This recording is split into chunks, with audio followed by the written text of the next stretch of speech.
Hey guys, it's your girl Madam Supreme, and I'm at it again with another YouTube channel.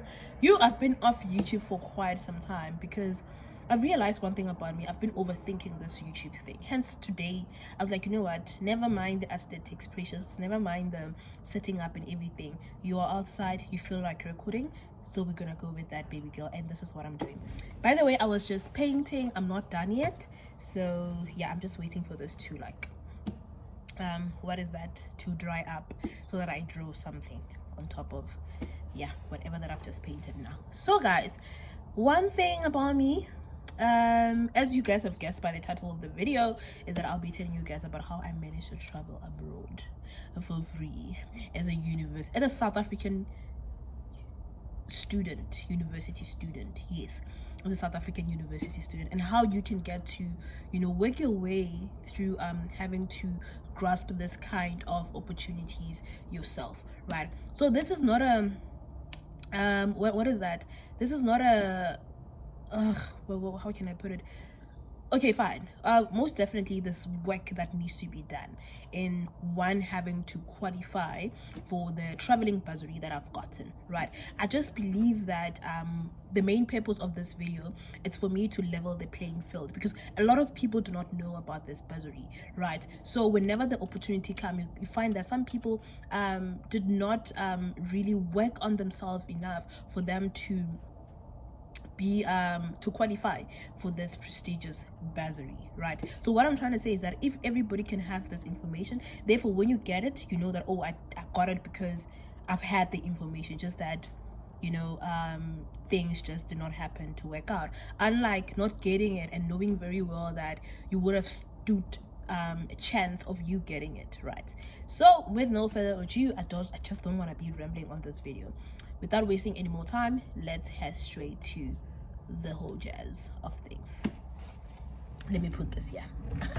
Oops, sorry about that.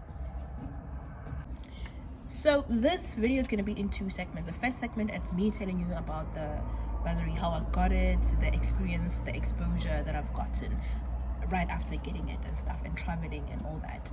And also the second segment will be about me trying to give you advice on how you can stand a chance to also be in the shoes that I've been in, right? So the bursary is a Bibeli travel bursary, right? So it funds South African students who have good academic record and show exceptional leadership skills, right? So it is advertised in every university each and every year around March, April, I believe. So what ended up happening is that the post we got a commute in at my uni. But one thing about me, I have known about it for quite some time. I knew about it right after I got into uni, so I already knew about the bursary and everything. I remember how I got to know about it is because I was searching bursaries in South Africa and I came across it, right? So I knew about it, and most definitely I was like, you know what, I pray to God that when I'm doing my also it's for third year students or final year students or masters or honors, right? You need to be up there in your tertiary years. So I was like, okay, fine, definitely when I'm doing my third year I'm gonna apply for this bursary, and that is what I did, right? And also I positioned myself to be very appealing to the bursary itself in the works that I've been doing at my uni, but that I'm gonna talk about it later on in the video. So fast forward, I filed my application. I got shortlisted for an interview. The interview was fire. Oof. The interview was fire. I walked out of the interview like, guys, I nailed that interview. If we are to talk about some of the interviews that I've nailed, that one it is. Like literally, they were smiling, and when I'm saying they were smiling, I'm talking about the DVC, the campus managers, like who I did the things, honestly, professors. So yeah, and most definitely I was well prepped for it, right? So yeah, and again they sent my name to the trustees of the bursary. So the final decision was not made by my school professors and whatnot through the interview. No, it was made by the trustees. So the trustees then chose me. I think they sent top 3 candidates from the interview, and then the trustees had to choose one, right? So they ended up choosing me, and then I got an email to say, Precious, congratulations, yada yada yada, now it's time for you to prep for your passport, right? I did the things to be done. I got my passport. That I'll explain it in another video, guys, right? And then a day to go to the UK came by. So conventionally, so if it was not due to COVID-19 and everything, we were supposed to go to Ethiopia, right, to the United Nations headquarters, and then after that I think spend 3 or 4 days there, then go to England, then go to Scotland, right? But however, things were changed, right? We ended up traveling en route to Dubai, and then England, and then Scotland. Those are the 3 countries that I touched down, right? So the traveling and the exposure, it was very amazing, guys. I have to say this: traveling opens up your world, opens up your mind, it opens up every fiber of your being. You know those people who like traveling, they're like, oh, I'm traveling for life. But what you do in life, like traveling, let me tell you,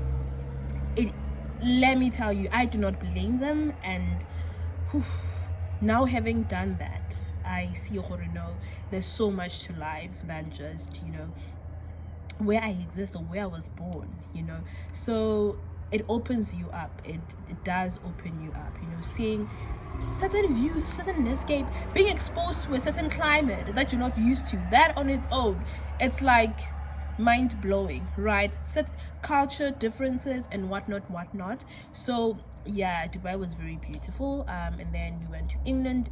We did so many things. We spent a lot of time in England, actually. So we saw the Buckingham Palace. We went to a lot of things. We attended theater. We went to the Piccadilly street lights, where you see like whole Christmas vibe, because it was during December, by the way. So that was the whole thing. And also we visited the South African Commission in England, right? So yeah, where we got to like discuss scholarships, which is something that I'm really gonna tell you guys all about. We discussed scholarships, how can South African students get hold of those scholarships so that they stand a better chance of applying abroad. Like back at home, you only apply to like, when you apply to visit, like, oh yes, I've made it, like, but then how can we open that up, for people to know that applications, they can also think abroad, right? So we discussed all of that, which I think I'm gonna explain and talk about in my next videos and stuff. So that was it, guys. And then we went to Scotland. Scotland was freezing, but I really enjoyed Scotland. We went to Scotland, we did a whole bunch of things. It was amazing. It was good, guys. It was the best time of my life and stuff. And also being with 18 other student leaders from different universities, right? We were debating about certain things, we were like discussing certain things, we were giving presentation. So that is mind stimulating on its own. You come back, you're not the same, your way of thinking, you're like, okay, fine. Your vocabulary kind of like expands, all of that. So it is such a very great opportunity. So yeah, I don't know if should I keep on rambling about the experience itself, but it was such a great opportunity, having to fly 7 hours, like, and all of that. And again, everything was paid for. Our medical insurance was there. Our traveling cost, like from visa to everything, to you making a passport, all that was paid for. To us traveling before we went to Dubai and then England, we stayed in Cape Town for like 3 days, if not 4. We went to the Ellen Gray headquarters, like it was just the vibe and everything. We went to Robben Island, we saw the waterfront, we even we did hiking. We went to Sir Abby Bailey's grave. So yeah, a lot just happened. And then guys, I'm gonna talk about the whole experience in another video. But how can you stand a chance to be part of this prestigious bursary, right? Is that number one, when you are in varsity, you need to understand that we're all here to get one thing and one thing only, which is our qualifications, right? However, what makes you stand apart? That's the big question. What makes people to say, okay, fine, despite the qualification, this one is that thing on top of a cake. This one is creme de la creme, right? So that is the whole point of all this to say you don't only have the certification, but you are an experienced individual from you having to be at varsity, right? So one thing that the bursary looks for, or how you can well capacitate yourself to stand a chance to be part of this prestigious bursary and become a fellow afterwards, so you become a fellow after getting this bursary, is that number one, be part of activities at your uni, right? Obviously you need to be part of activities that speaks with that resonate with you, right? You're gonna be part of music if you're not musically inclined and whatnot. So be in spaces that you know you're gonna excel, and your input will really bring value into the whole organization, right? Sorry about that. So that is it. But again, doing that, not forsaking your academics. No, do not forsake your academics. You still need to be on par with your academics, right? Pass, they must look good at everything. I'm not saying get all distinctions and everything. It's okay. Sometimes, school, it's very unpredictable and whatnot, but just be on par. Just take your schoolwork seriously.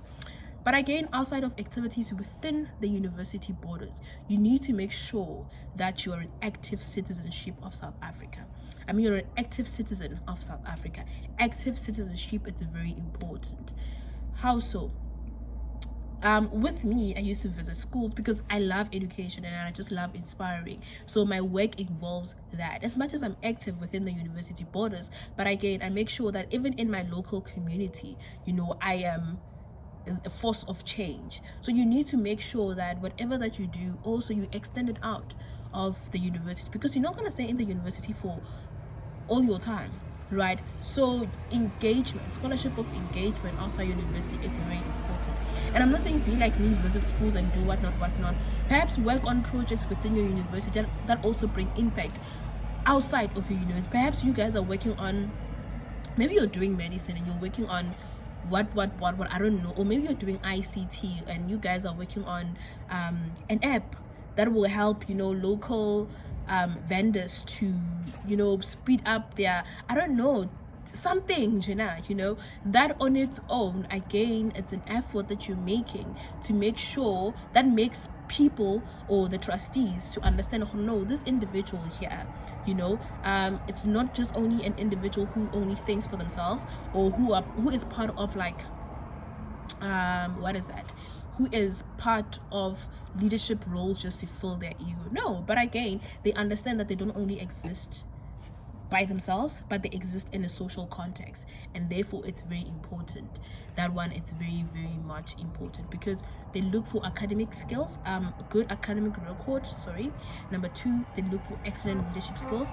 Again, socially, what is it that you're doing? So bring impact into that. And to everybody who will be going to uni, everybody who will be going to uni actually, and everybody who is in uni, work on yourself, work on the things that you know that they are gonna make you stand a chance, especially when it comes to such opportunities, right? And this info or this advice that I'm giving, it's just a holistic advice, right?